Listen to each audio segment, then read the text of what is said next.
And you got a bunch of hats apparently. That's Thanks. a good one. Thanks. Appreciate it. Yeah.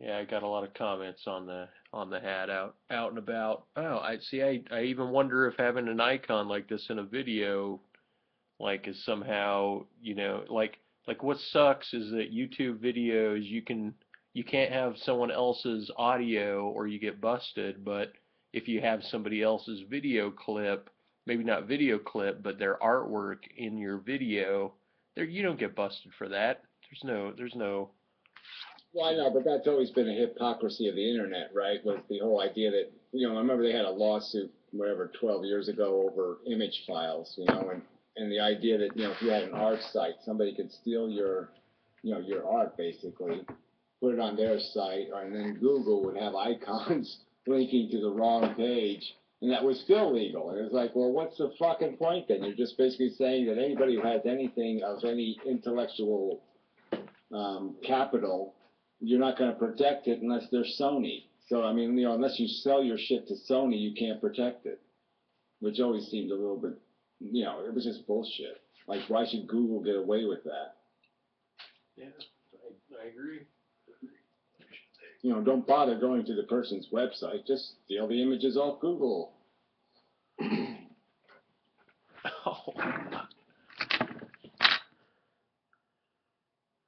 Well, I was trying to think of a way to bridge the gap between, the biological through psychological, the spiritual, trying to, but it's I guess it really boils down to personal experience, and that's all I can really appeal to. What else can I say? You're stuck on that side of the fence, and I'm like, got the. Well, that it always gets kind of complicated. Like I said, drawing this line between what is competence, like what's the kind of thing you can have a public conversation about, and what always has to just remain some sort of personal experience thing. Because really, to have a public conversation, you have to talk about things for which there are common references. Common. You have to have a common language, of course, but you have to have these common um, um, reference points. And like obviously my reference point is going to be that there's a category you put things in, and UFOs are in a category, truth theories are in a category. I mean, crap is in a category called crap, and evolution is in a category called, yeah, this is the truth over here. And you're not going to be able to create spiritualism out of swamp gas. I mean, we're fucking animated swamp juice. We got the ocean still inside of us. We got a bunch of little fishes swimming inside of us. We're just bubbles of primitive, crude cellular metabolism. And we want to think we're doing something more interesting, but we're just basically a walking bag of smelly sea gas water. Well, I had Zombie Picture Show on. I know you have your differences with him, but he is on a Wittgensteinian kick where he says, the world is made up of facts, not things. Facts, not things. And that kind of kicked me into a mode of everything is just a series of facts, including, the fact of our hand, the fact of our being, but that's early Wittgenstein, not late Wittgenstein. We had a problem, and then that video got fucked up, so I can't even play that. But yeah, I mean, I you. just don't go for this perceptual thing. Like life is all perception is just kind of silly. I mean, obviously the only part that matters is our conscious experience, right? I mean, the mechanical process doesn't really matter. The thing that matters is this experiential phenomenology of being alive. Then why are you all Outside of caught the on being alive. evolution?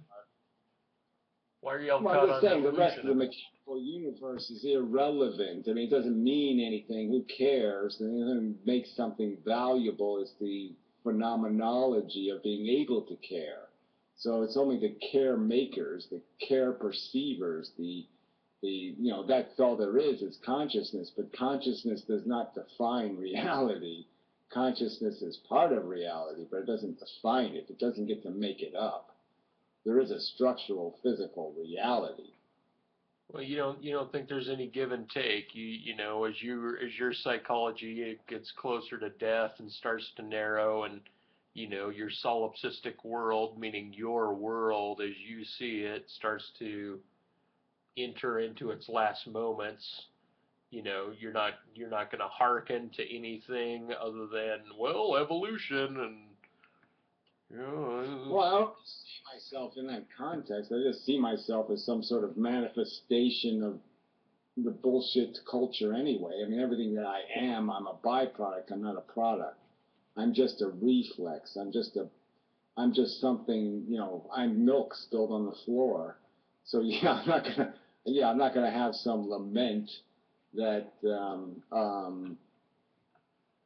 I'm not going to hearken to some disappointment that I wasn't something better than that in this, beyond the fact that I'm lamenting it while I'm alive. I'm lamenting my existence now. I don't need to lament it when I'm dying. It's already, I'm already regretting it. I don't need to wait till the end to regret it. Well, how old were you when you realized that something was fucked up with your life and it wasn't going according to plan, such that you would regret it? I mean, 4.5. oh, come on, give me Yeah. give me an adult year here. I'm just saying that it was a theme from the very start. I was, it's always said like, whatever. I woke up on the wrong side of the vagina, or whatever. I mean, or the uterus. I just didn't, whatever happened. I had a shitty attitude from the very beginning. My first conscious thoughts were of questioning, the why thing. I didn't say what the fuck, but I said what the hell, or I said what is this? And I just kept saying what to people, and they kept saying stupid things to me back. I'd say, what is this? What is that? Why is this? And they give me some dumb reason like, No, it's no, God's will. no, I'd be but like, what do you mean it's God's will? You mean it's what God's will? The guy has one leg? That's a stupid answer. well, let me rephrase the question then. What time in your adulthood? I mean, you might have said what, but before you know it, there was a separation between the haves and the have-nots, the wealthy and the poor, the you know the fucked up, the mentally kooky, the well organized mentally. I mean, wherever you shifted and filtered in your adult life as you saw yourself separating and individuating, yeah, I guess I'm wondering, you might have sensed yourself as an individuated individual very young, but was there a time that you actually saw your environment shift so drastically away from maybe a childhood friend that is living the good life, quote unquote? At what age did you recognize that happening? Yeah, well, it gets complicated because it's all incremental. You do it a piece at a time. It's like recognizing the wrongness of the meat eating or some other thing. You don't quite get it, and then you get it. You know something's wrong with it for years. You say, I'm doing something. There's something wrong with this picture, and then you figure out why the picture is wrong. And it's like deficit spending or something. You could say, oh, yeah, this doesn't feel right. Or, living off the credit card or something. You could say, that doesn't feel right. And you cannot, maybe you don't know why it's quite going to be impossible to do this, but then you figure it out and say, oh, that's why it's wrong. So yeah, I mean, I didn't have as coherent a vision of it being wrong in terms of I wasn't like going and walking around going, oh, the DNA molecule did that. Oh, DNA molecule did that. I wasn't perceptive of the roots of evolution being the core of the dysfunction. The fact that that's how the machine is built, but. But yeah, I mean, I just say, I can say, oh, well, at 9 years old, I had this revelation. At 11 years old, I had this one. At 13, I had that one. And by the time I was 15, my ego was pretty much destroyed. I mean, I pretty much knew I sucked, and I knew everybody else sucked. No, come on, you paint, you have a drive, an internal drive for self-expression in a way that you manifest that. You've held on to that into your adulthood, but at one point you decided like, well, painting isn't my career, or singing isn't my career, or you know, philosophy is my career. I mean, did it start when YouTube started? That kind of, I don't know. I mean, is that a fair Yeah, question to I ask? mean, I didn't start painting until pretty late in life. So, I did art when I was young, and I just didn't figure I was going to be good enough to make any money at it, so I didn't pursue it. And, and then I needed to make money, so I said, okay, I'll see if I can paint again. So I did this, I did the craft kind of painting. I painted on sweatshirts and painted on things to try to sell them. And I was proficient at what I did, but I wasn't very commercially viable. I mean, I wasn't the kind of guy who was going to paint a soda can. So yeah, you're not going to, it wasn't the kind of art you could realistically sell because people had to appreciate what it was. Right. And it wasn't, it was mostly nature, animals and stuff like that, and people could buy those for $19. So why would they pay you to paint it when they could buy it, a T-shirt with it already printed. But anyway, that's a whole different subject. So I didn't get into it for a passion. But I mean, I'm artistic. Yeah, I'm aesthetic. I'm aesthetically, aesthetic still means something to me. I mean, I'm still romantic, even though I'm cynical about the process of sex. I'm still horny. I mean, just because you know that it's just a biological process doesn't mean that you still don't fall into it. So I still have enough ability to, and it's even a challenge of it sometimes. Sometimes art is just fun for the challenge of it. The idea of improving or doing something better sometimes is enough of an impetus to make you do it. Just the idea that you think you can do it better than you did it the last time, so let me do it again. That kind of mechanism also does run. It is kind of a strategy game in a way, isn't it? I mean, isn't art kind of like a striving for some sort of perfection, some sort of statement? And so that part of it is just kind of feeds on your competitive nature. I am a competitive motherfucker. So part of me wants to do it just to prove I can do it. Sorry, long answer. I just noticed that I set up a tiny chat, but I forgot to put your URL in there. I'm adding it right now. I don't know what that means, but so you're going to be in two rooms at once? No, I'm just, I'm in tiny chat short video before I do a long video, and I forgot to put your URL in. Yeah, well, I guess people already kind of know it, so hey, you should be able to find. How do you do that anyway? Like when I do my tiny chat URL, it's a number at the end. It's not tinychat.com do not God. Mine doesn't say tinychat.com/DasPook. It says tinychat.com/some random number, and yet you've got do not God there. I don't know how you have that.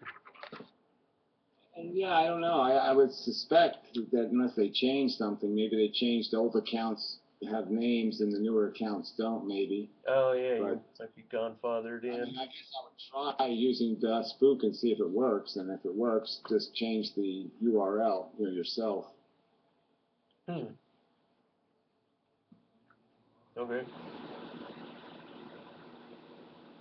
I mean, they both might work. I mean, the number and the name both might work.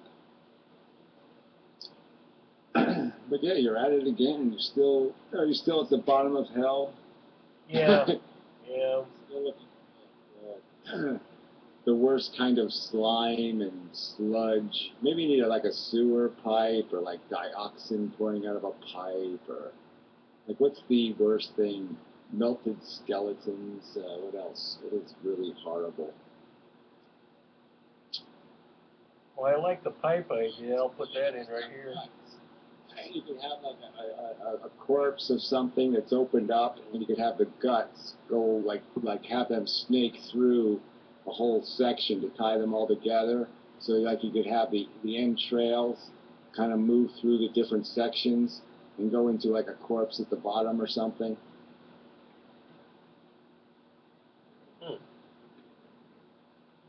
Here's a thought.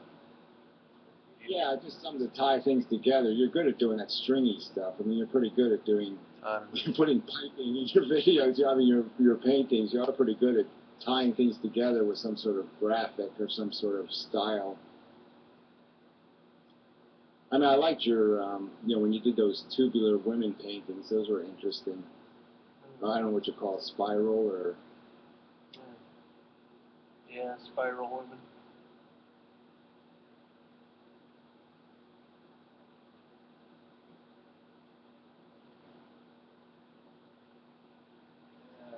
You can, let's see, you can make a whole image like it was one piece of flesh, and that's kind of held together. That's kind of complicated. Cute little girls burning in lava. Ooh, yeah. Yeah, some sort of, you have to do something horrible to a little girl. That always gets to me, right? So just, yeah, put the little girl in jeopardy. Yeah. I have my limits, even for hell. 10-ton weight. Hanging over something.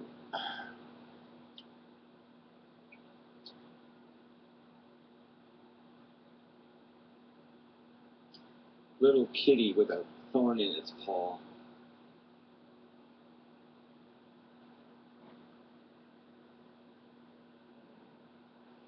So yeah, what else is hell? Someone A broken tooth. Yeah, that's hell. What else is hell? Shit, man, you're giving me ideas. I got a skull right here, and I'm just gonna add a broken tooth to it. Yeah, you put a giant pimple on Lucifer's forehead. Yeah, pimples. Yeah, pimples should be in hell.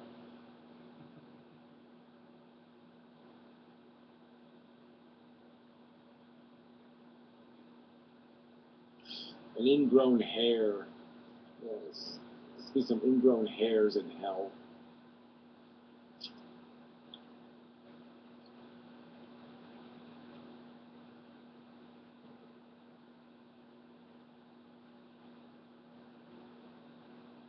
Hoffman syndrome. Yeah, I'm not sure what that is exactly, but yeah, cold sore. Yeah, I don't think a cold sore really makes it not quite good enough. It's like, have you heard of that Tony Nicholson guy that was trying to get the right to die? That's what he had. He was paralyzed from the neck down. Paralyzed. Right. Okay. Yeah, I don't know why they have to call it locked-in syndrome. I could just call it severe paralyzation or something.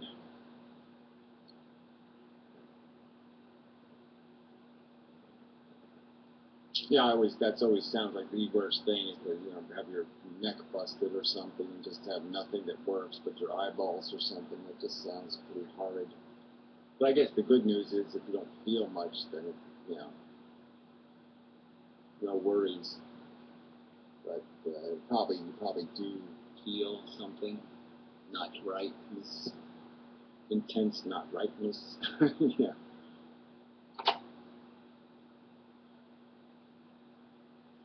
Yeah, you can put snow in hell. That would be a switch. Yeah, snow. I hate snow. Snowball's chance in hell. I was trying to think of puns or terms that might be used relative to hell. Bat out of hell. Snowball's chance in hell. Go to hell. Burn in hell. Yeah, what can you do? Yeah. Yeah, it is kind of fun, but I did, you did get me thinking about it the other day when you were talking about it, and I was just trying to think of, you can think of all these different parts, the little things in life that are just so irritating, all the little irritations. But it's so hard to just draw a picture of, the really, the grimmest hells have to do with some sort of time issue, Like you can never portray time in a painting. So, you know what I mean? You could never be like 10 years in the nursing home in an image. You know what I mean? The image can't really say that. It's like a limitation is just getting to that idea of tedious or monotonous or, something that you've done over and over and over again. You really can't get that feeling out of an image. Well, now you sound like Professor Anton. Oh, it's all about music and sound and the auditory and The image is over there. Just pointing out there's a limitation to what you can do with an image, I guess is all I'm saying, you know, that it's hard to create the idea of a, 8 hours work or something. You could do work, but you can't do like 8 hours of work. I think it depends on the artist. Might be an artist that can depict it. Yeah, well, I just think there's a limitation there, that you really, you can only get so much out of it. Even Van Gogh's expression is still, it's interesting, and it does have passion in it, but I don't know if it really says it. Let me ask you something, Gary. Oh, Do you suffer from depression? I don't suffer from depression, okay? Depression is a rational reaction to wallowing in a cesspool. What about anxiety? Yes, I do have some anxiety that some creepoid will show up in my fucking room and ask me inane questions. So I worry about that. Oh man, you're fucking dumb. Oh, yeah, somebody will call me dumb and hurt my feelings.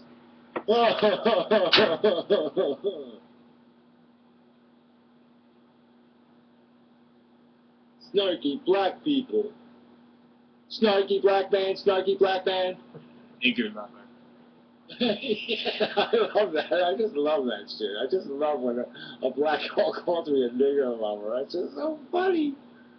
A pimple on my ass, it's funny. Jesus Christ. Why am I saying Jesus Christ? Like he's going to come to the rescue. Yeah, I Fucking mean, Jesus. Freudian slip there, but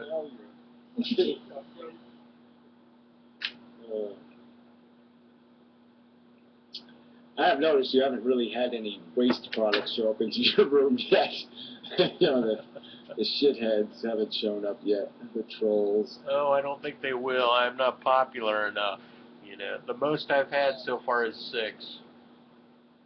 Yeah. Shit, Well, you it is get- a tough. I mean, it's it does take a little time.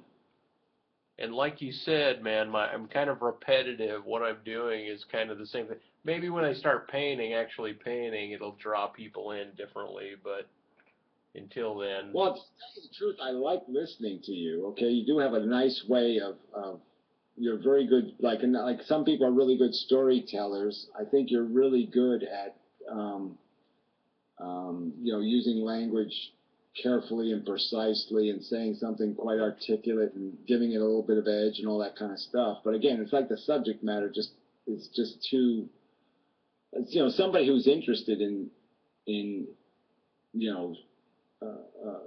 exploring different human perspectives or something. I think your conversation would be very rich for them. Because you do take things and look at it from different angles. You do that very well, I think. I mean, you're very good at drawing connections between things that aren't obvious connections. Yeah. Now cut me down. Now say something shitty about me.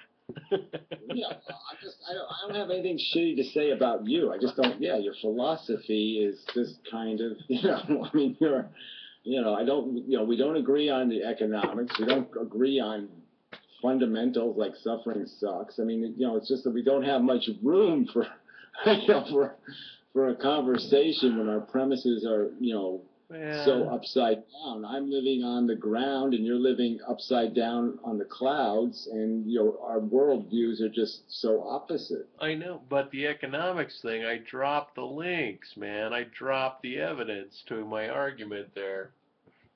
$85 billion a month. Again, the 85 billion is totally irrelevant.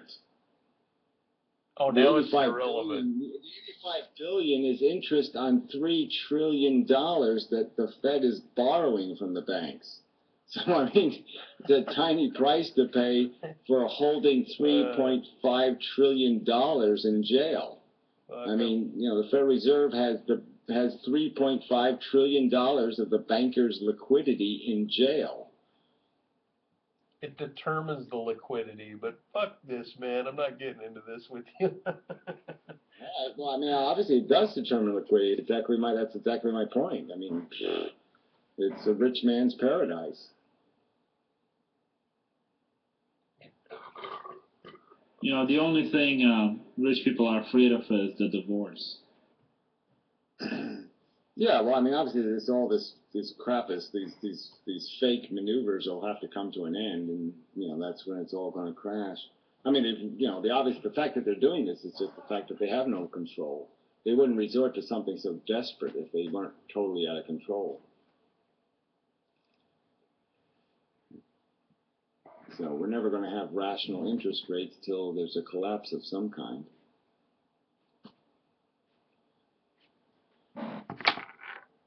You know, my best friend and I sometimes I introduced you to him a few years ago. He watches you once in a while. Then we joke about the revolution, and it's like if we really hate somebody, like whoever, we just like think of, well, imagine when he calls you Ganouz, right?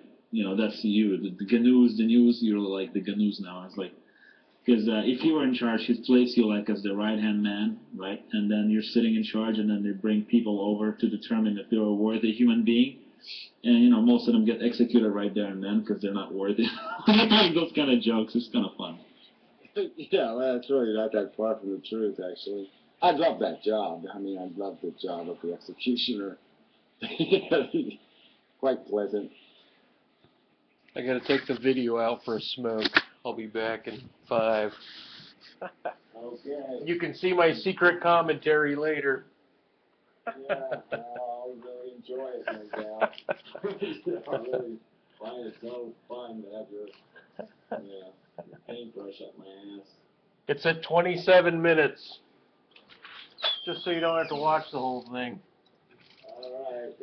Yeah, probably consider that a help, but thanks. I'll write that down.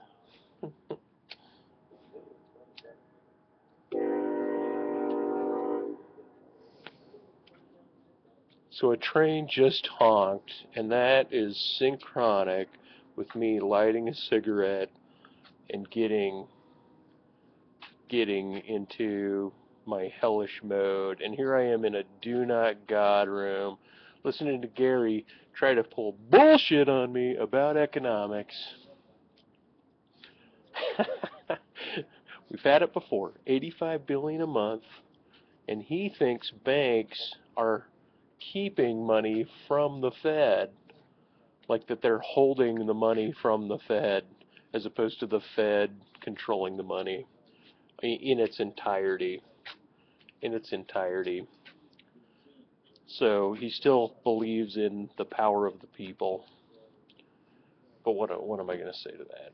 Anyway, it doesn't matter. I like Gary. I like his conversation. I like how put together he is. And the majority of people that I know online grant him a lot of respect. And so, for the most part, they do grant him a lot of respect.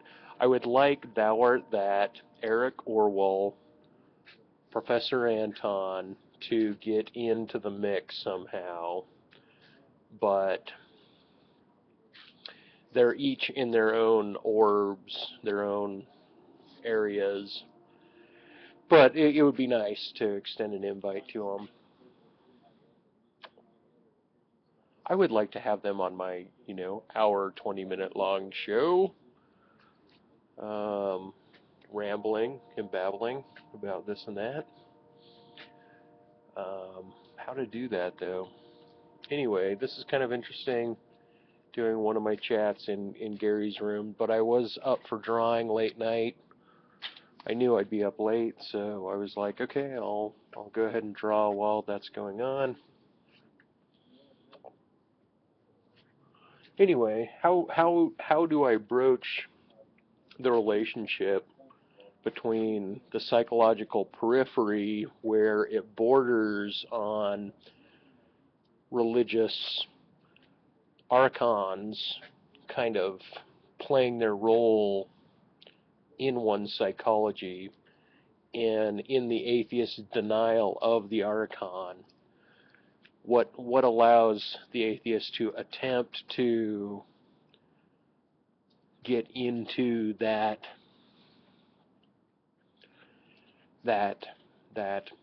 coincidental imagination as psychological realism.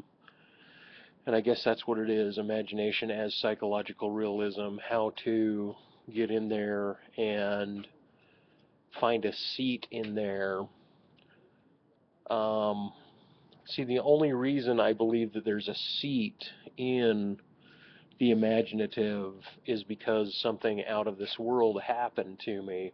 But that doesn't mean shit. That means shit, nothing, kaput to anybody else who doesn't see a breach in their reality, unless they're completely religious and they've just stepped into manufacturing their intent and their belief as having a peripheral, I mean, how do you put it, say-so, where the psycho-spiritual Jungian Red Book kind of allowing the psychopathic mind, allowing oneself to enter psychosis in the periphery of their psychological grounding. As they turn back and they see their psychological grounding as put together rationally, so it's got a standard, it's got a groundedness to itself, and how to put the psychosis into that, how to get an individual to start seeing coincidences that are tied in that appear more readily than the average person's observation of coincidences, more so than the average young adult's view of coincidences. I mean, it's almost as if people have to spend time in a madhouse or an old folks' home to empathize and gather a hermeneutic kind of rebasement, rediscovery of what it is to be at the end of one's life or at the end of one's sanity.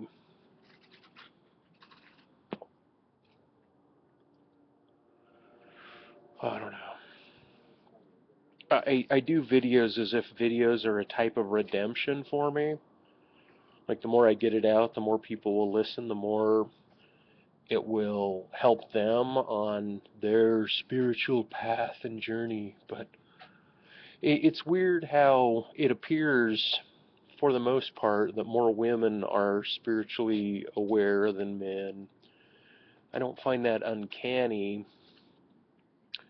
I do find it a little uncanny, but in order for me to get to this point, I had to identify with gay culture. I had to empathize with my homosexual brother and his lifestyle, as well. You know, he had a pluralistic relationship going on, and that mirrored Mormon polygamy, and just the nuances of having a multiplicity of relationship within one's core household as opposed to just a binary.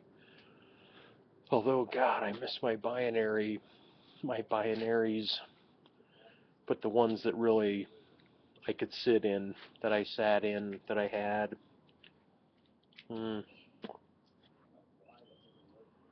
What to say? Really, what to say?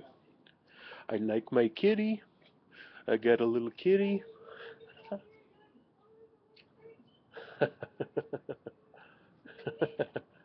I'm laughing because Gary's yelling in the background in my place, and somebody's yelling to their pet up front.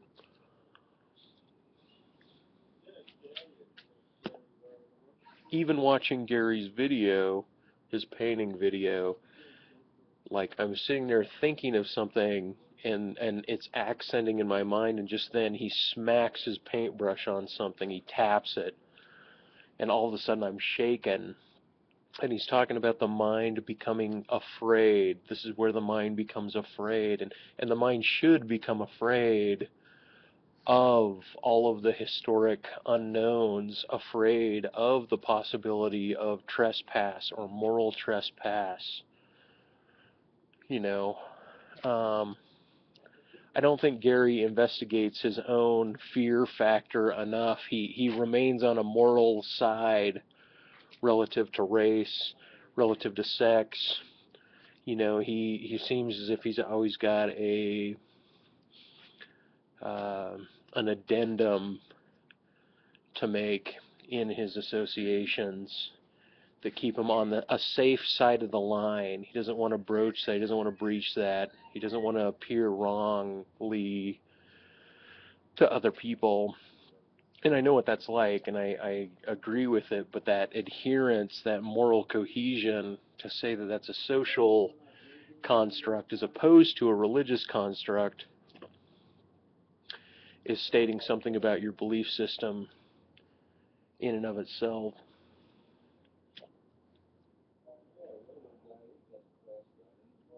Anyway, I'm freezing.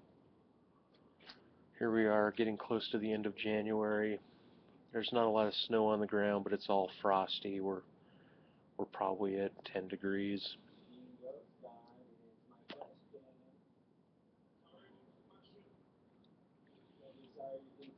I'll be going in soon. More painting. Painting and philosophy. I guess this is painting and philosophy video. And I'm churning them out. Oh, what's the point? What's the point? Not just redemption, but cataloging. I'm cataloging, like old fan said. You know, catalog your memories. Kitty's outside.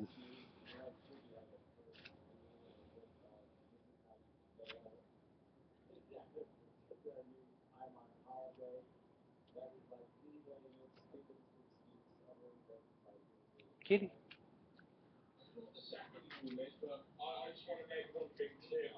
Come on, Kitty. No, no, no, no. Come on. Go this way. Oh. Kitty.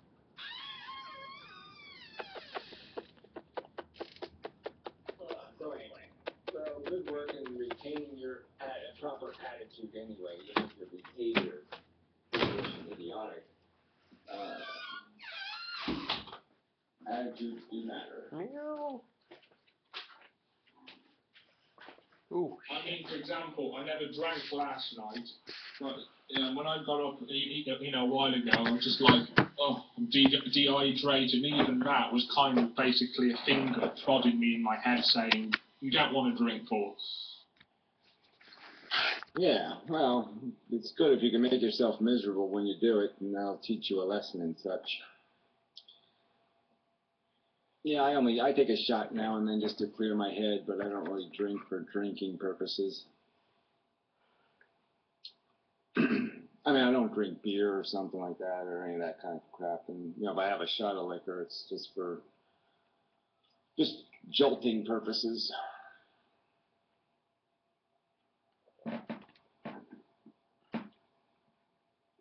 Alrighty, I'm out of here. Good night. All right, morbid atheist guy, thank you very much. Good seeing you. Pet the turtle for me and such. Will do. Bye. Will do. Will do. Like. Yes, he's one of my, whatever. Yeah, he's just, he's been around a long time. Morbid atheist guy has hung in there.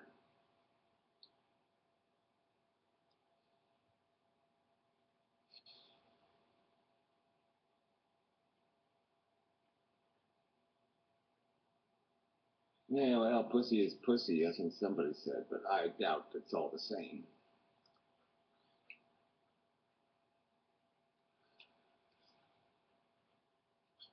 I like the Modern Mystic, I did go to his website, Over the Peak, and he did one of his articles, and it's kind of funny, he had a picture of a woman with fingernail polish, between her legs, and then her pussy, and, she was doing her nails, And it was just kind of funny because, you know, it was kind of a, you know, I mean, it's a nice artistic picture, but, you know, it is a little bit, um, you know, uh, whatever. I mean, it's just kind of a funny thing for somebody who tends to be kind of conservative. Yeah, I mean, not lewd, but you know what I mean. Yeah, it's just kind of, you know, I mean, but he does have a bunch of images on his website, which is funny. You know, there's an image link, and when you go to the image link, it's all a bunch of naked girls and shit. And he even has videos of naked girl stuff, I think. So it is kind of funny that his video links and his image links are all to, you know, whatever, girly stuff. Which I'm all for, but I'm just saying it's just kind of, you wouldn't expect it from Nick, I guess. It's just kind of funny.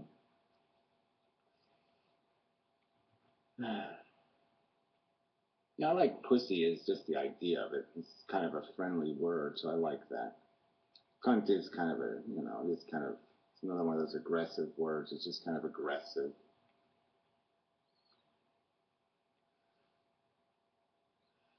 I mean, a cunt might lie to you or hurt your feelings or something, you know. Where a pussy, you know, wouldn't really do that.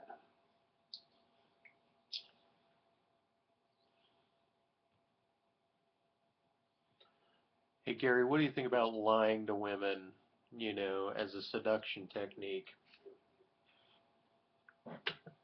Use it if you got it. No, I don't, you know. I guess I've never been, I was never much of a player, so for me, lying never really worked anyway because I was always such a horrible liar. You know, I mean, I was just so bad at it that there was just no point in even trying. Um, but obviously, it's always a lie to some extent, right? Because you always just want to say something like, God, I'd love to smack you in the head with my penis. I mean, you know what I mean? You just, what's in your head is always so much more vulgar than the conversation you're having with a woman whenever you're having one. So it's always, you're always lying in a way, right? I mean, you're always lying when you're not just saying, can we fuck now? You know. I wouldn't go that far, but I hear you. Well, I'm just saying that's my experience. It's very difficult for me to have a conversation with a woman where I'm not sexual, you know, unless the woman is, you know, unrecognizable in some way as a sex object. It's really hard for me to recognize her womanness, her sensuality or something, and not end up my brain going there. Mm-hmm.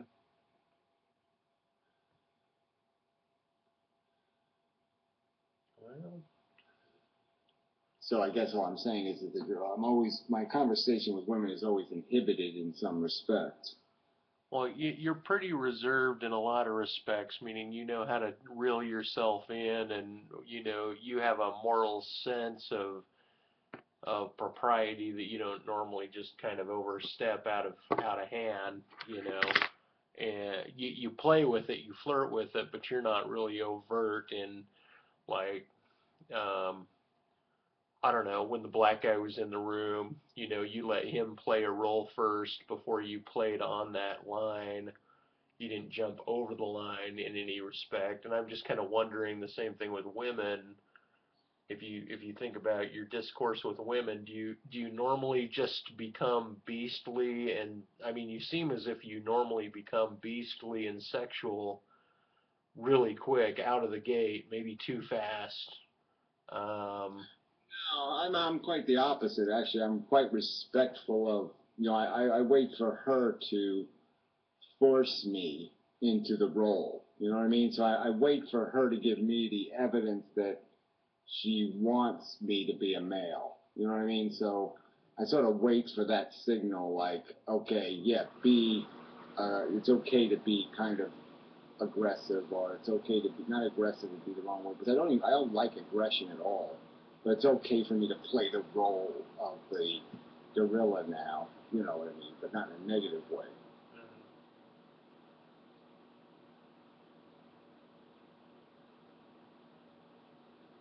Yeah, I'm pretty intimidated by women. I mean, my own feelings intimidate me. I just don't like how controlling desire can be, you know, in the sense that, you know, it does occupy you in a way. And and I resent in a way that I allow my character to be so owned by that. So it's always troubling for me as a philosophical problem because I don't like that DNA's got me. I'm in the DNA Borg now, and now I'm going to be a Borgite and play these roles, and I don't like that I'm this controlled by aesthetics and these simple charms of a woman, the crudest charms, and I hate that I'm so owned by that bullshit.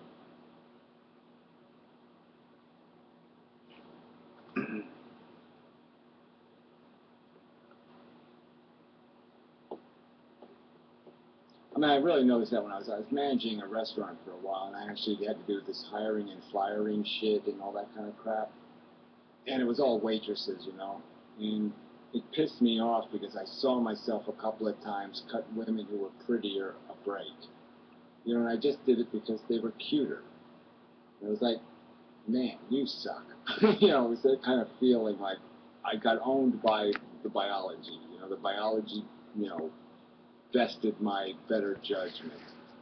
And I've always been kind of aware of that, the seduction of cuteness, and the fact that we treat cuter people better than we treat ugly people. It just always pissed me off that there's this,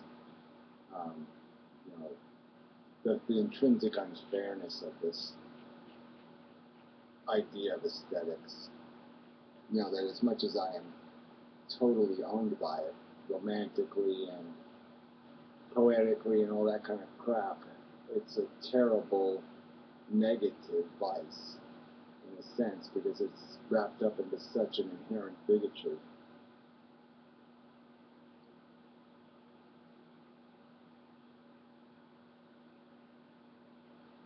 Long answer again.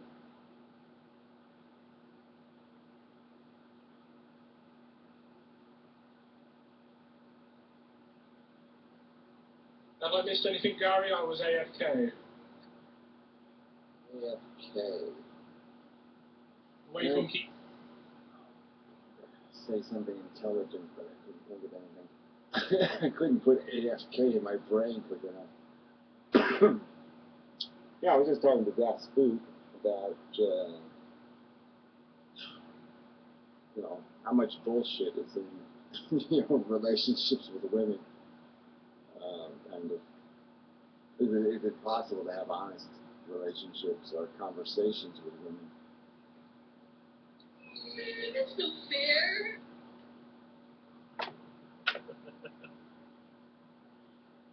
I don't even know where that came from. Wayward? Wayward did that.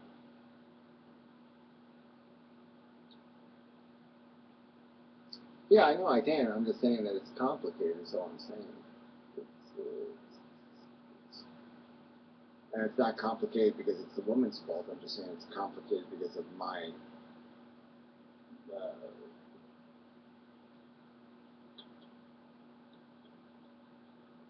penis. yeah, whatever. Because I'm owned by biology.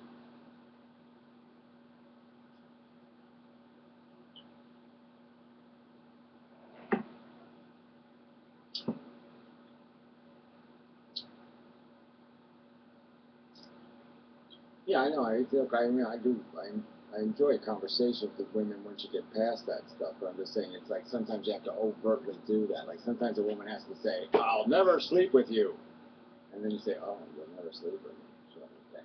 And then you can get kind of over it, and then you can have a real relationship.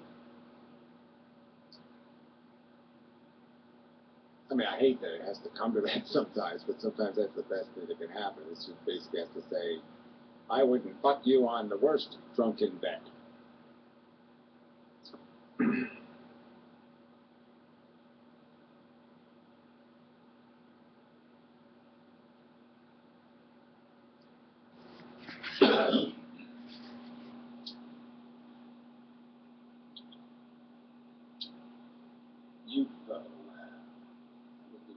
does that mean?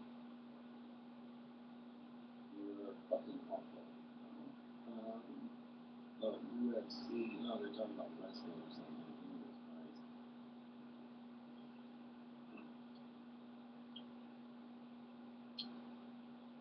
last desperate bastion of the whatever lowest form of blood life on earth. I don't know how people that wrestling things is so humane. I don't know how people watch that shit. It's the worst soap opera ever invented. My ex-boyfriend loved wrestling, and I was just sitting there, why are you watching this crap? Oh, it's so bad. I mean, I had a neighbor who do that. He'd come over once in a while and watch wrestling. I was like, what the fuck? And then the Dukes of Hazzard, I saw that. I was like, what the fuck? And then he'd make me watch it with him, and I'd fall asleep, and he'd wake me up, and I'm like, no, I don't want to see your Look, he's gonna find out that his sister is actually his brother, and they fucked and they're incesteride. You know, now he's gonna wrestle his own brother's sister. The girls aren't even cute. Not that I'm into women, but still, they're way too muscular. Yeah, they are kind of skanky, hoary looking too. So yeah, I don't go for that. I don't really go for that. You know, whatever bodybuilder woman thing doesn't really work for me.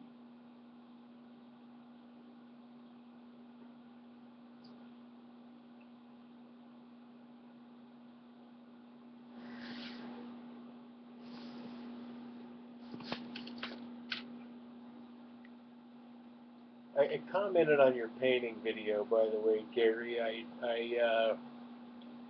felt that you're moving too fast. You're trying to pound out the whole painting in one video session, and I thought you're getting ahead of yourself a little too much. And then I commented on your palette a little bit. I'll let you read that, but it's just a side note. Yeah. I tend to have a low attention span, so I just kind of figured that I gotta get it done as quick as possible, because if I don't, I won't finish it anyway.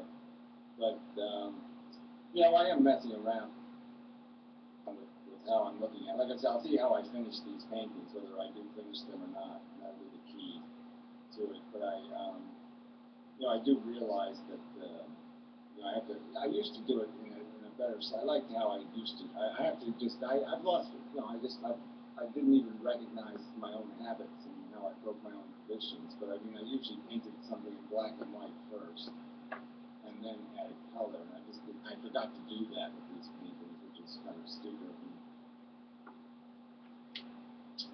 I kind of like doing that. Just it was a good way of getting the idea of contrast right and get colors to match it better. Was to start off black and white.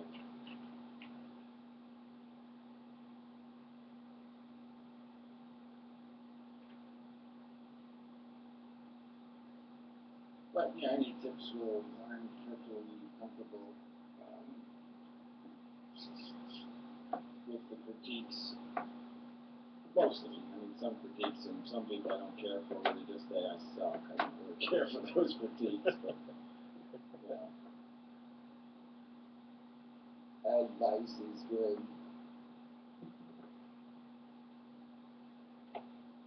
Well, and I mentioned that you should have a dick in her mouth, but you didn't put a dick in her. No, I didn't think that. Oh, yeah. Yeah, well, maybe later. You know, I don't know what to do. Like, it just sort of pissed me off because I had a vision in my head of how that painting was going to go, and when I started drawing it, you know, it just didn't go there, and so it just sort of pissed me off that where I was heading wasn't where I'm going to end up. But it doesn't really matter. I mean, you can always start over. But I'll see where this one goes.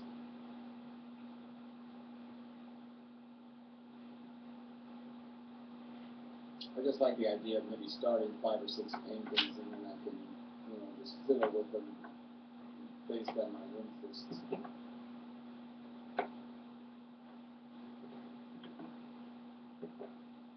I really want to do something in kind of a Van Gogh style. I don't, you know, I'm still, you know, I want to do something like maybe I should just, I mean, I did that painting of the,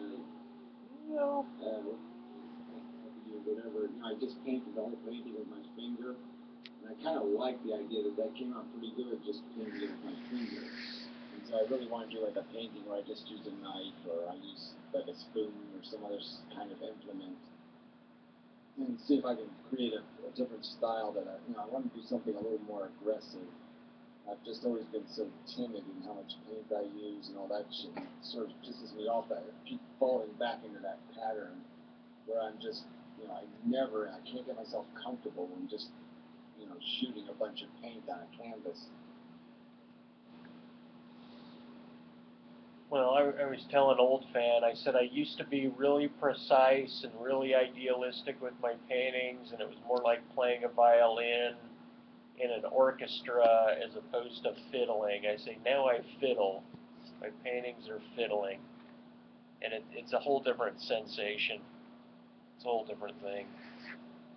Yeah, well there is that, there's that line between trying to be a realistic painter and then being expressive, it's like even your, the painting that is really, I really do like it also, the fiddler, speaking of fiddling, at the graveyard, it's almost the element of cartoonishness, it doesn't have a lot of, it's not real cartoonish, but it's a little cartoonish. Mm-hmm. And that means so much to it, though, because if it was realistic, it might not be bold enough. You know what I mean? It might not be loud enough. Yeah. It's almost like Van Gogh's. You ever see Van Gogh's painting of the guy smoking, the skeleton smoking? Yeah. Yeah. That's my favorite painting of his, because it's almost un-Van Gogh in that it's got a real, from a distance, it's got kind of a realisticness to it. But when you look at it up close, it's so crude. And so it's like, it's a really interesting drawing that line, between, like a skull is simple enough that you can get away with that. You know what I mean? Like you couldn't get away with it with a face, because it has too many features to it. But the skull has few enough features where you can do that crude thing and still be accurate to the form, Mm-hmm. And, so every time I look at that painting, it always draws my eyes in, it always makes me want to look at it. Makes me want to look at the detail. I saw a couple Van Goghs in Paris this last summer, and I've never seen a Van Gogh in person. And I was watching that Anton video where he was talking about the primacy of audio over video, or audio, the phonic over the grapheme, essentially. And I'm there staring at this Van Gogh painting, and I literally felt my balls kind of shake a little bit, like they had to pee more.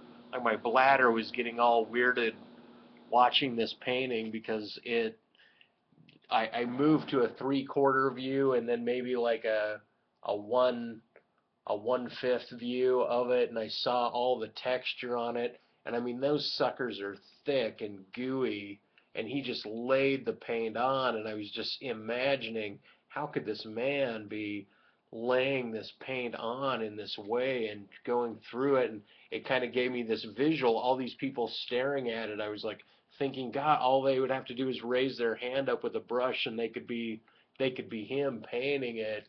And it was this idea of how did Van Gogh dance in his mind? How did his arm dance through the paint to make this sucker so thick and juicy and aligned, and still come out this maddeningly well put together? It was just awe-inspiring to see the texture of a painting that you can't see regularly in video. You can't see it in photographs, unless you get it in the round, unless you can walk around it.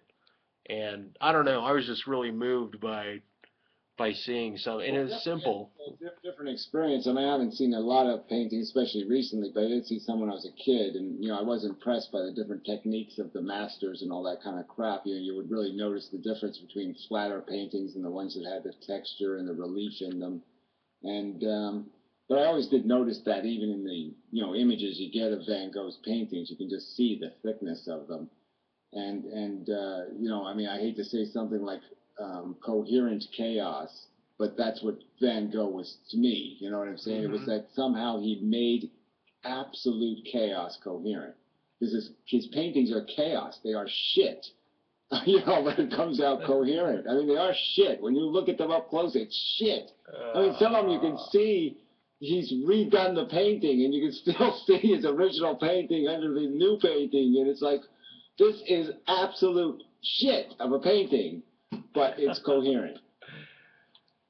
See, it's just like your philosophy, man. Your description of this, you massage it right up to this point, and then you just scratch right down and point it in a fucking direction that just counterintuitive. I mean, he is not shit. He doesn't do shit. There's nothing shitty about him, and yet you get right there, and then you're like, he's shit.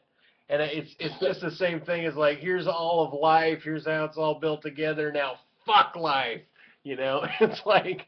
It's this weird contradicting, you crescendo up to it and then scratch down through it, and that's your style, I notice. Well, I suppose, but I'm just trying to say that it does, I mean, that's just what's so, I mean, I love Van Gogh for his backstory. I mean, that's where I really liked Van Gogh's, to tell you the truth. I had to see his paintings through the perspective of Van Gogh rather than see them overtly. When I first saw Van Gogh's, I said, yeah, this is shit. And it wasn't until I had the backstory that I started appreciating what it really was. And, because it is very crude. And as a young person, I was very, especially when I was young, I was much more of a perfectionist, much more of a, I just tended to like cleaner things in the world. I like things that worked well and functioned well and weren't sticky and weren't messy. And Van Gogh's on their face are very messy paintings. I mean, it's not, I don't know all the names of the masters, but you know what I mean. I mean, there's, some of these guys are just so precise. I mean, like, you know what I'm saying. Yeah. And it's like, and Van Gogh is so different than anything, Rembrandt or anything Da Vinci or anything any of the other greats of painting would have done. But I also I thought the Mona Lisa was a piece of shit. I never understood the value of that painting. I just thought it was dull and uninteresting and boring, and it just wasn't an interesting painting at all to me. I mean, the composition was shit, the color was shit. The whole thing didn't say anything to me. Well, I liked it, and then I thought I heard all the criticisms and saw him talk about how shittily it was put together, and sure enough, then I got into the mode that it was shit again. But then when I went to Paris and I saw it in person, I kind of didn't give a shit because there were so many other beautiful paintings all around it that I just was more attracted to overall. But then when I just thought just the gravity of this piece through humanity, loving it, it made me reappreciate it on its, stroke by stroke level. I was like, this is something else, and I was in a wheelchair when I was over there, so I got to go right up front, right next to it, and it was good shit. You get to sit in the disabled spot. They have a better parking spot for the wheelchair people. That's funny. Mm-hmm. You're allowed to get closer. Yeah, like I said, I haven't seen any great paintings for a lot of years, so but yeah, it always did fascinate me.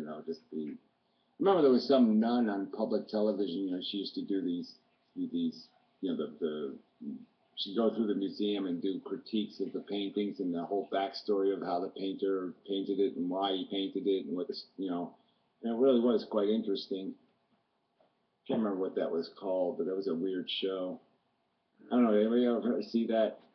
It's like a PBS show with a nun who did painting videos. I don't know how you describe what she did. No, I saw that. That's kitsch, man. That's nasty kitsch. I know who you're talking about. I saw her show. Yeah, I just liked it for the idea that, you got to see some of these paintings in ways I hadn't seen them before, just because it was photographed in deeper depth and you could see, different things in the painting that you never knew were there, and so that was sort of interesting.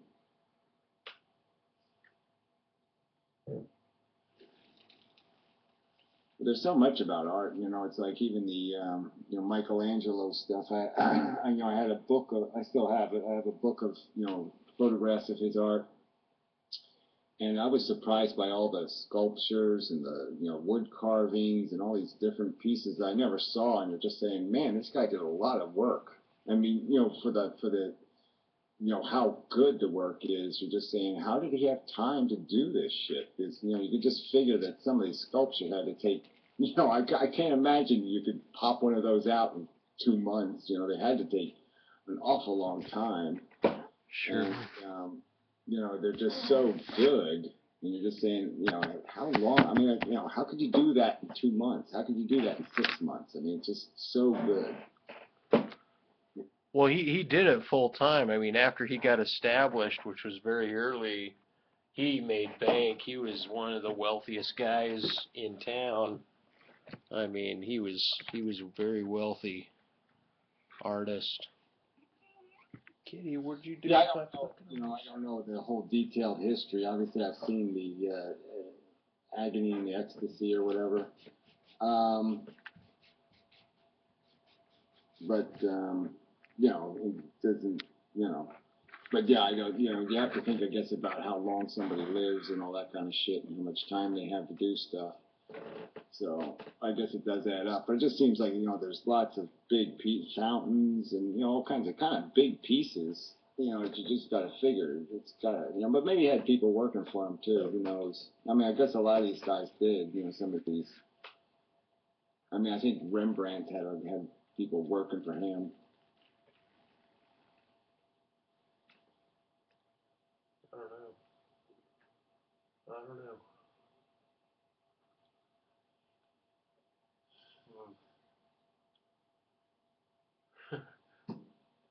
All we are the movies we watch. Yeah. Yeah, well, it might be half true.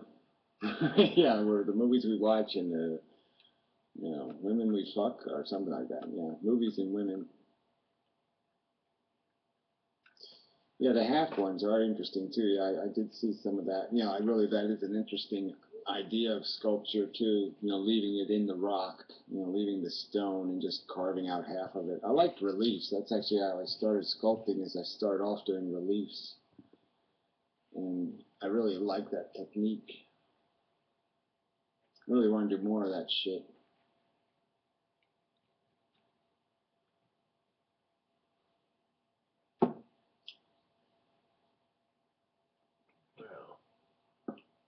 Well, I'm at an hour and 7 minutes, and we've covered good topic. So, I mean, I'll keep it going for another 10 minutes. So say something brilliant. What? Say something what? Something bullshit. No, something brilliant. Yeah, well, that doesn't, you know, as it gets later, it gets less and less brilliant. Yeah.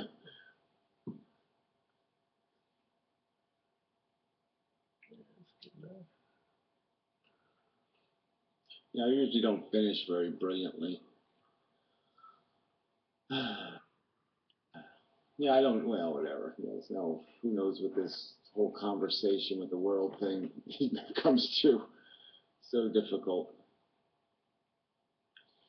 Yeah, Chad, you know, the spook was talking about tattoo artists, and, you know, I really liked when you were able to do that video, just you doing the rabbit, you know, for conference reports. It'd be really cool if you could do some videos, you know, of your work now and then. Yeah, I find tattoo art really interesting.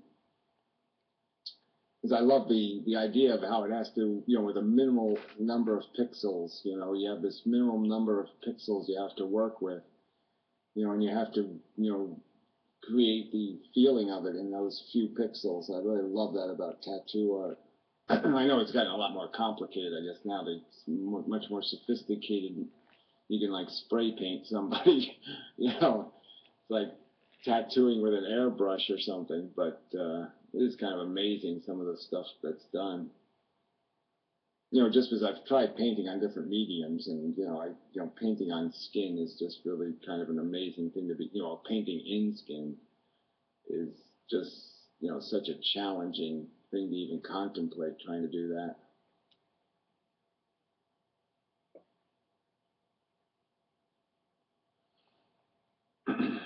What the fuck are you talking about, Cousin Gary? Yeah, I don't know.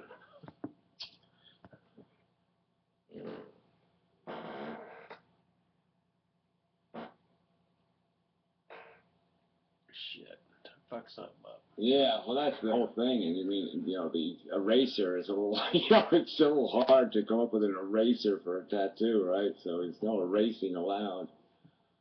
If you can't cover it up, you're in trouble.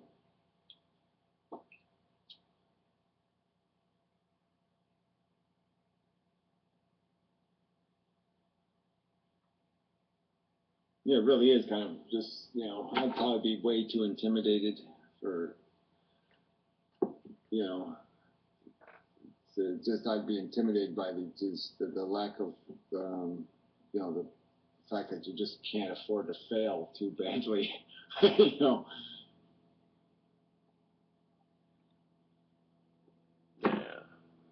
I mean, I feel better about it now. I mean, I guess, now I can actually do like a drawing in ink, and I can feel pretty good about it when it's done.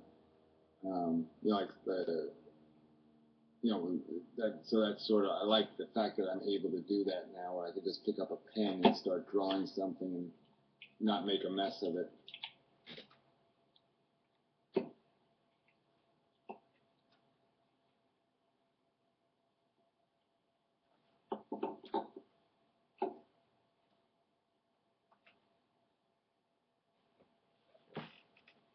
But it is all these methods and all these techniques, and I do see how much you have to really think about what you're doing sometimes. I mean, as much as that's so anti-art, I mean, there is a kind of science to art too. You do have to obey some rules to get away with certain things, and you have to inhibit yourself in just the right ways sometimes to get where you want to go.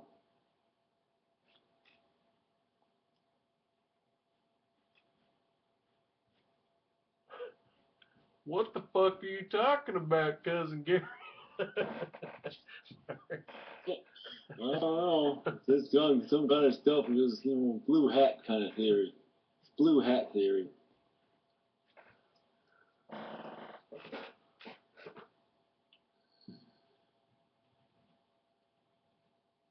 Yeah. So what you drawing now? I got these layers in hell, right? They're kind of descending down, and like I noticed that I have these people that are standing on top of one layer, but as you move across the canvas, it turns out that they're, it's the side, it's the part of the step that's going down that they're stepping on instead of the flat area, if that makes sense. So I'm trying to correct it. I got to throw in another layer here. Maybe put like an earthquake fault in, and just just create different, create an earthquake fault. So you have a cliff, and so there, yeah, this at the bottom of the cliff, and this at the top of the cliff. The plateau's over here, and the coming around the mountain kind of idea. I guess you could always separate some things with a river or something, where there was like lava rivers or something. Mm-hmm. To try to create separations. What other kind of fence could there be, or barrier, or what kind of hellish? What would be like? Well, I guess barbed wire would be kind of a hell thing, or like concentration camp wire.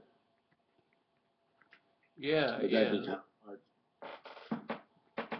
That's a good idea. But there might be some mechanism that you can use just to create transitions where you kind of got an awkward dimensional difference, where you have to change perspective and size and all that kind of crap. So maybe there's some mechanism you could use.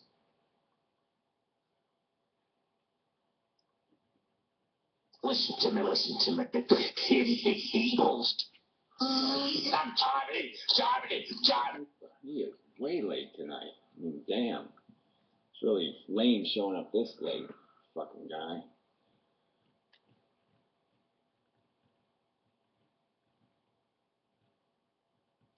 Yeah, but it's got some people on top of each other. It's got people just fucking, missionary style, right? Yeah, they're not even doing it too interestingly. Are they having safe sex in hell?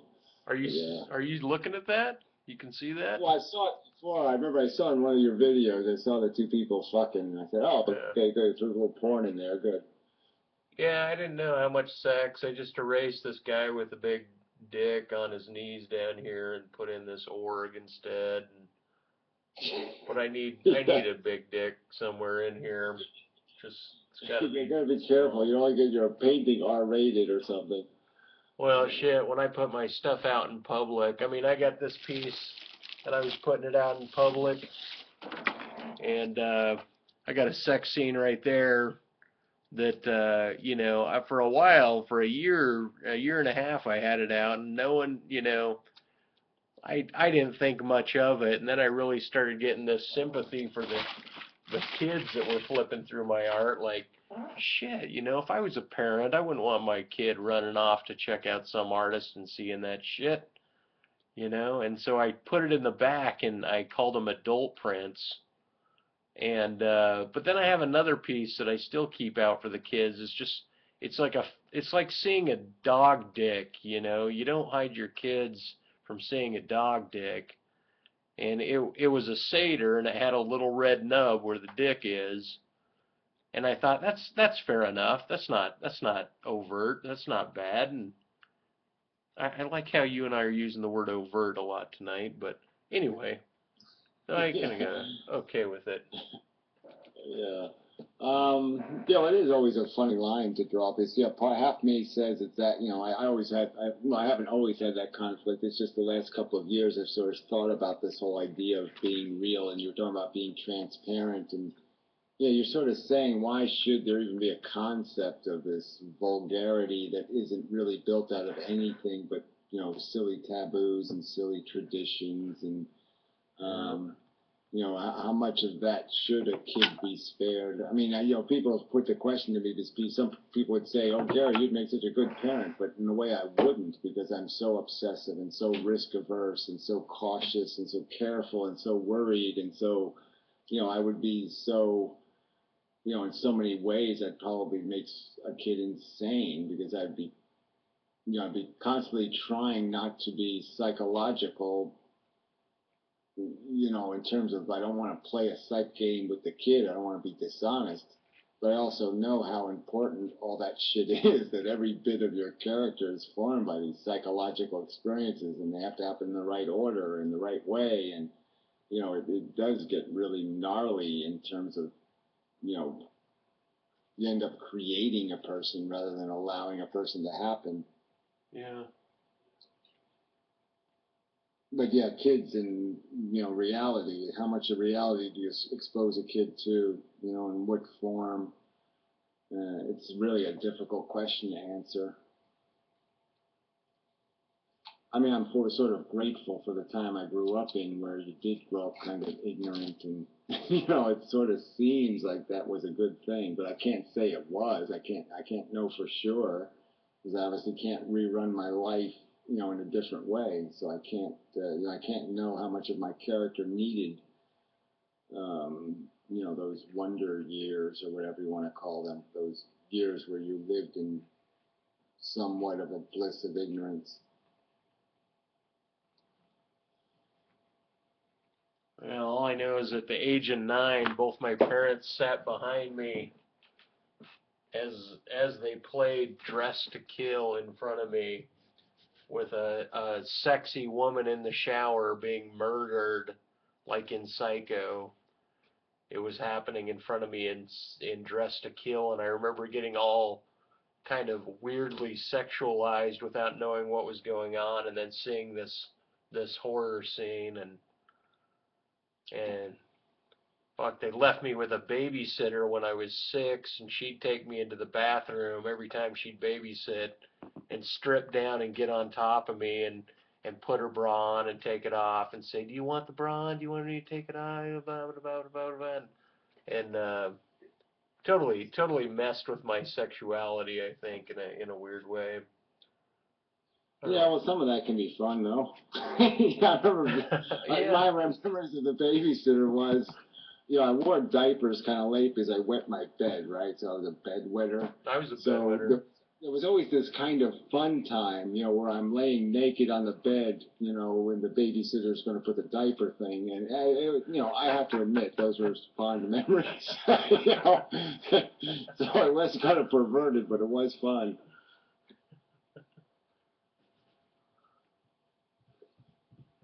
Yeah. But yeah, I don't know. You know, I'm not trying to, you know, minimize or lighten you know, that's really kind of fucked up. Yeah, I mean, I don't like when people mess with kids' sexuality like that. So it is kind of rude. But yeah, again, it's so hard to say what fucks us up, right? I mean, it's just so, you know, even if somebody doesn't fuck with you, then that also fucks you up. So if nobody fucks with you, you also get a complex. It's like, you know, it's such a weird line of you know, sexual identity. You know, I don't even know how you could do that one right. I mean, what's the proper, you know, way to condition a person's sexuality? You know, it's just so complicated.